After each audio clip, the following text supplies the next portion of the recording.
ఒకప్పుడు నారదుడు శ్రీ మహావిష్ణువుతో మొట్టమొదటిగా తులసిని ఎవరు పూజించారు? పూజా విధానం ఏమిటి? తులసికి నీరు పోయడానికి ఉత్తమమైన పద్ధతి ఏమిటి? పాటించవలసిన మంత్రము, మానవ జీవితంపై ఆ మంత్రం యొక్క ప్రభావం ఏమిటి అని తెలుసుకోవాలని ఆసక్తిగా ఉంది. దయచేసి ఈ ప్రశ్నలన్నిటికీ సమాధానం ఇవ్వండి. అదేవిధంగా అయితే తులసి మొక్కకు నీరు పోసేటప్పుడు ఎవరైనా ఏ మంత్రం ఉచ్చరిస్తే లక్ష్మీదేవి అతని ఇంట్లోకి ప్రవేశిస్తుంది, అతని దరిద్రం తొలగిపోతుంది, వివరించండి అని అడుగుతాడు. అప్పుడు మహావిష్ణువు, ఓ నారద, మీరు మానవుల శ్రేయస్సును కోరే మంచి ప్రశ్న అడిగారు. ఈ ప్రశ్నకు సమాధానం నేను ఒక కథ ద్వారా వివరిస్తాను. శ్రద్ధగా వినవలసిందిగా. అలాగే ఎవరైతే ఈ కథను పూర్తిగా వింటారో వాళ్ళకి లక్ష్మీదేవి అనుగ్రహిస్తుంది, వాళ్ళ ఇంట్లో సిరి సంపదలు శ్రేయస్సు నెలకొరుతాయి అని చెప్పి ఈ కథ ప్రారంభిస్తారు.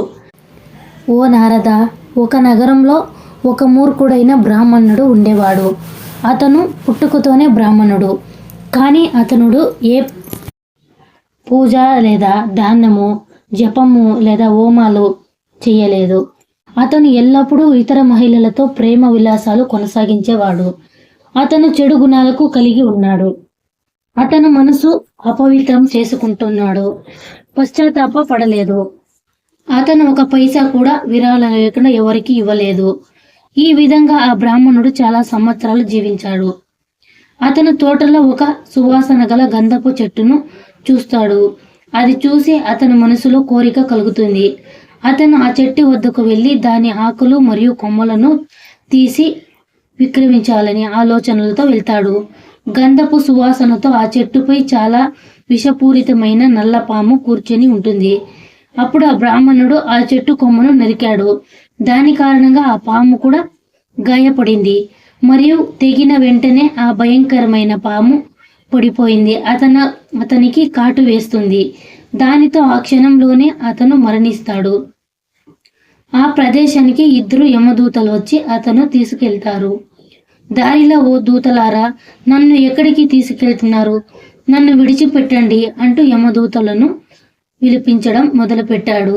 కానీ యమదూతలు, ఓ దుష్ట బ్రాహ్మణ, నీ పాపము పనుల వల్ల చౌతి కొట్టుకు గురయ్యావు, అతనిని తీసుకెళ్లడం ప్రారంభించాడు. ఇప్పుడు యమరాజా అతని కఠోర నరకానికి గురి చేస్తాడు. అనేక సంవత్సరాలు నరకంలో శిక్ష అనుభవించిన తర్వాత ఆ బ్రాహ్మణుడు తన 2వ జన్మ ఎద్దు యొక్క శరీరాన్ని పొందుతాడు. అతను తన యజమాని కోసం పగలు రాత్రి మరియు పని చేయడం ప్రారంభించాడు. ఆ బ్రాహ్మణుడు తన పూర్వజన్మలో ప్రజలను ఎలా హింసించాడో అదే విధంగా అతను కూడా ఇతరుల చేతుల్లో చాలా బాధపడ్డాడు. అతను తన జీవితాంతం చాలా బాధలను భరించవలసి వచ్చింది. కానీ దాని కారణంగా అతని శరీరం అలసిపోవటం ప్రారంభించింది మరియు ఆ ఎద్దు యొక్క బలం తగ్గిపోవడం.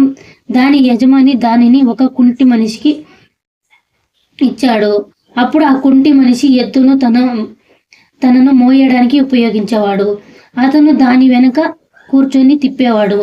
ఈ విధంగా ఎద్దు 8 ఏళ్ల పాటు కుంటివాడే భారాన్ని మోయగా, ఒకరోజు కుంటివాడు ఎద్దు వెనుక కూర్చొని ఎత్తైన పర్వతానికి వెళ్ళడం ప్రారంభించాడు.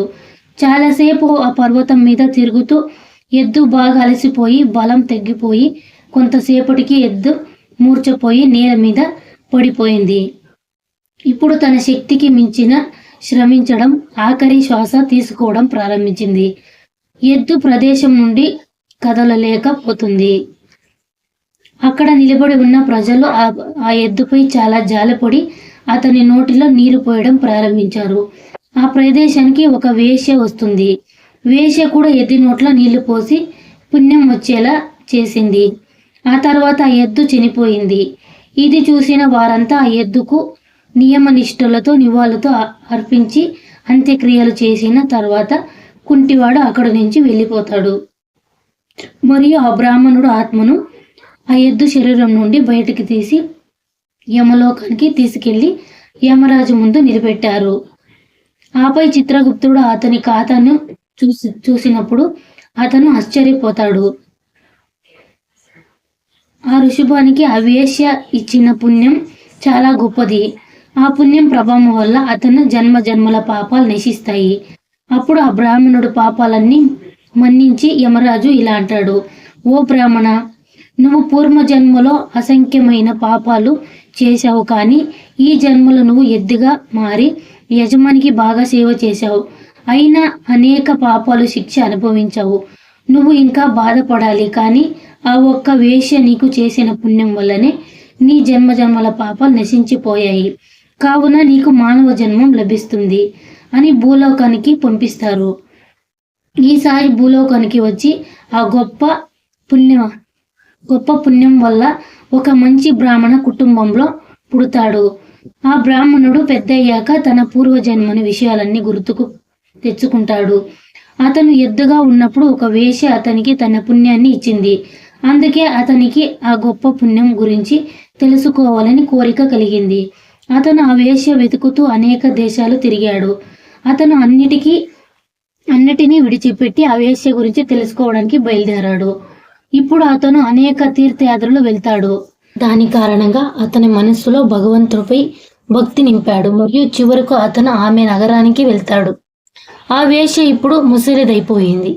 ఆ వేశ్య దొరకగానే ఆమె ఎదురుగా వెళ్ళి పదే పదే పాదాభివందనం చేసి కృతజ్ఞతలు తెలిపాడు.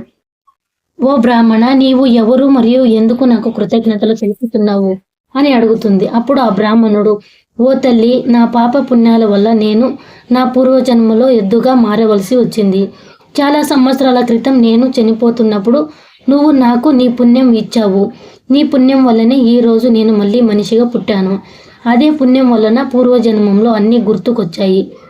అయితే ఓ తల్లి, ఆ సమయంలో నువ్వు నాకు ఇచ్చిన పుణ్యం వలన నా జన్మ జన్మల పాపాలు నశించిపోయి ఆ పుణ్యం గురించి తెలుసుకోవాలని ఈరోజు ఇక్కడికి వచ్చాను అని అడుగుతాడు. అప్పుడు వేశ్య ఇలా చెప్పింది, ఓ బ్రాహ్మణ, నేను వేశ్యగా ఉన్నాను. అందుకే నేను చాలా మంది పురుషులతో కలిసి ఉన్నాను. కానీ నా ఇంట్లో ఒక చిలుక ఉంది. అది బోనులో ఉంటూ ఎప్పుడు ఏదో చెబుతూ ఉంటుంది. అది వింటూ నా హృదయం పవిత్రమైంది. అదే చిలుక చెప్పిన మంత్రాన్ని నేను మీకు ధ్యానం చేశాను. అవును, ఆ చిలుక నాతో ఉన్నప్పుడు అప్పటి నుండి నా మనసు మరియు శరీర భగవంతుని భక్తిలో మునిగిపోయి అని వేశ్య బ్రాహ్మణితో అంటుంది. బ్రాహ్మణుడు వేశ్యతో, ఓ అమ్మ, నీ ఇంట్లో ఉండే చిలుకని నీ దగ్గరికి ఎలా వచ్చింది? నీ దగ్గరికి ఆ చిలుక దగ్గరకు నన్ను తీసుకెళ్ళండి అని అడుగుతాడు. చిలుక తన పూర్వజన్మ కథను చెప్పడం ప్రారంభించింది. ఓ బ్రాహ్మణ, నా పూర్వజన్మ నేను జ్ఞాన అహంకారంతో ఉండేవాడిని. నా జ్ఞానం పట్ల నాకు చాలా గౌరవం కలిగింది. దీనివల్ల నా కోపం చాలా పెరిగి అందరినీ ద్వేషించడం మొదలుపెట్టాను. ఇతరులను హీనంగా చూడడం ప్రారంభించాను మరియు సమావేశంలో పండితులను అవమానించడం ప్రారంభించాను. తర్వాత నేను చనిపోయాను మరియు యమలోకానికి తీసుకెళ్లారు. గౌరవ ప్రధానమైన వ్యక్తులను, గురువులను అవమానించినందుకు నేను చిలక కుటుంబంలో ఉండి చిలకగా పుట్టాను. నా పాపము పనుల వల్ల చిన్నతనములనే తల్లిదండ్రుల నుంచి విడిపోయాను. చెట్టు కొమ్మ మీద కూర్చొని ఏడుస్తున్నాను. కొందరు ఋషులు నా దయనీయమైన రోదన విని ఆశ్రమానికి నన్ను తీసుకెళ్లి నన్ను ఒక అందమైన పంజరంలో ఉంచారు. ఆ ప్రదేశంలో ఋషులు వారు భార్యలు, పిల్లలు రోజు తులసి ముక్కకు నీళ్లు పోస్తారు మరియు తులసి ముక్క ముందు ఒక మంత్రాన్ని జపించేవారు. వారంతా రోజు ఇలాగే చేసి సాయంత్రం ఆ తులసి ముక్క దగ్గర దీపం వెలిగించేవారు. ఆ ఋషులు మరియు వారి భార్యలిద్దరూ రోజు తెల్లవారుజామున నిద్రలేసి స్నానం చేసి తర్వాత తులసికి నీరు పోసేవారు మరియు అందరూ కలిసి తులసికి మంత్రాన్ని జపించడం వల్ల అక్కడి వాతావరణం ఎంతో పవిత్రంగా ప్రశాంతంగా కనిపించింది. ఆయన దగ్గర ఆ మంత్రం పదే పదే విని కంఠస్థం చేసి ఆ మంత్రం ప్రభావం వల్ల నేను చాలా సంవత్సరాలు జీవించాను. ఇంతలో ఒక దొంగ ప్రదేశానికి వచ్చి అతను నన్ను అక్కడి నుంచి దొంగిలించాడు. తర్వాత నేను ఆ వేశ్య ఇంటికి వచ్చాను. ఇక్కడికి వచ్చిన తర్వాత కూడా నేను ఆ మంత్రాన్ని జపిస్తూనే ఉన్నాను. ఇది విన్న ఈ వేశ్య మనసు కూడా నిర్మలమై వేశ్య చేసే పనిని విడిచి పెట్టింది. అదే మంత్రం ఈ వేశ్య పాపాలు కూడా నశించపజేసింది. ఇప్పుడు ఈ వేశ్య పవిత్రమైనది. ఓ బ్రాహ్మణ దేవ, ఇదే మంత్రం వల్ల నువ్వు కూడా పాపం నుండి విముక్తుడివయ్యావు అని చిలుక బ్రాహ్మణుడికి మరియు వేశ్యకు కథ మొత్తం వివరించింది. అది విన్న బ్రాహ్మణుడు మరియు వేశ్య ఇద్దరు చాలా సంతోషించారు. వారిద్దరూ రోజు తులసిని దర్శనం చేసుకుని మంత్రాన్ని జపించేవారు మొదలుపెట్టారు. ఈ మంత్రం ప్రభావంతో చిలుక, వేశ్య, బ్రాహ్మణుడు ముగ్గురు దివ్య విమానాలు ఎక్కి విష్ణువు లోకానికి వెళ్ళారు అని సూత, మహని, చోదిని మనుషులతో విష్ణువు నారదుకు చెప్పిన మాటలు వివరిస్తాడు. ఇప్పుడు నారదుడు విష్ణుమూర్తితో తులసి పూజ విధానము, స్తోత్రము తెలుపవలసిందిగా అడుగుతాడు. మహాత్మా, మొట్టమొదటిగా తులసిని ఎవరు పూజించారు, ఎవరు స్తుతించారు, ఆమె ఎవరి చేత పూజించరాలయను తెలిపవలసిందిగా అడుగుతాడు. నారదుని మాటలు విన్న మహావిష్ణువు, ఓ నారద, పాపాలను నాశనం చేసి పుణ్యప్రధానమైన తులసీదేవి కథ చెబుతాను, శ్రద్ధగా వినవలసిందిగా చెబుతాడు. హరి తులసిని పూజించి లక్ష్మీదేవితో సుఖంగా ఉన్నాడు. తులసిని హరి లక్ష్మితో సమానురాలుగా సౌభాగ్యవతిగా చేసెను. శ్రీహరి తులసితో సంగమమిచ్చి ఆమెకు సౌభాగ్య సంపదలు ఇవ్వడం చూచి గంగా లక్ష్మణులు సహించారు. కానీ సరస్వతి ఓర్వలేకపోయింది. సరస్వతి హరి చూచుండగానే తులసితో జగడమాడి ఆమెను కొట్టెను. అంతా తులసి సిగ్గుతో అవమానముతో మాయమయ్యను. సరసిద్ధేశ్వరి జ్ఞానులతో సిద్ధయోగిని యోగు తులసి హరికి కూడా కనిపించక మాయమయ్యను.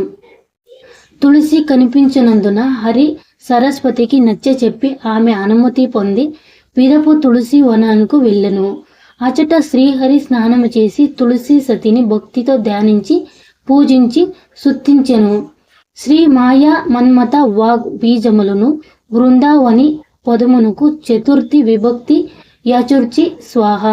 పదమును చివర నుంచి ఓం శ్రీ హ్రీం క్లీం హైం బృందావనైం స్వాహ ఏగును. ఇది దక్షాక్షర మంత్రం.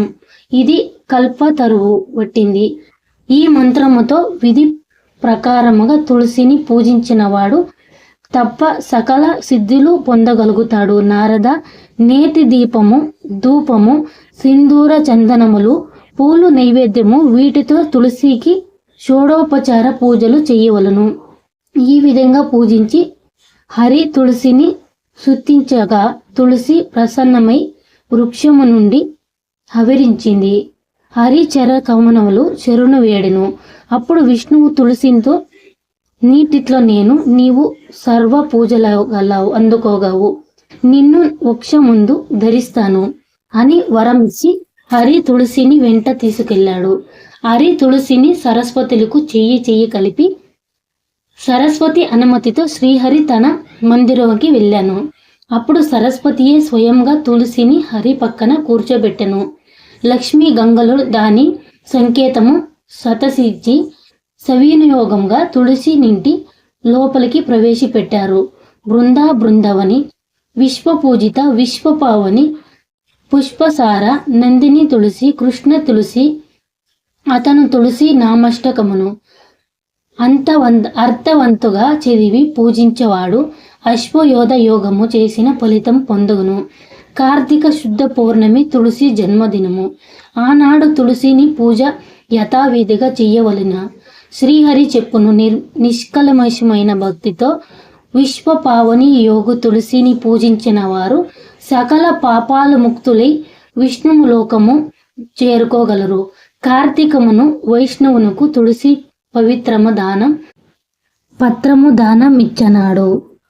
10,000 గోదానములు చేసినంత పుణ్య ఫలితం పొందుతాడు.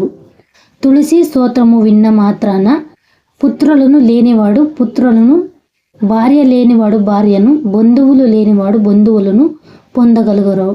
రోగి రోగము నుండి బయటపడి, భీతుడు భయమును నుండి, పాతకపోతము నుండి బయటపడి ముక్తుడుగాను.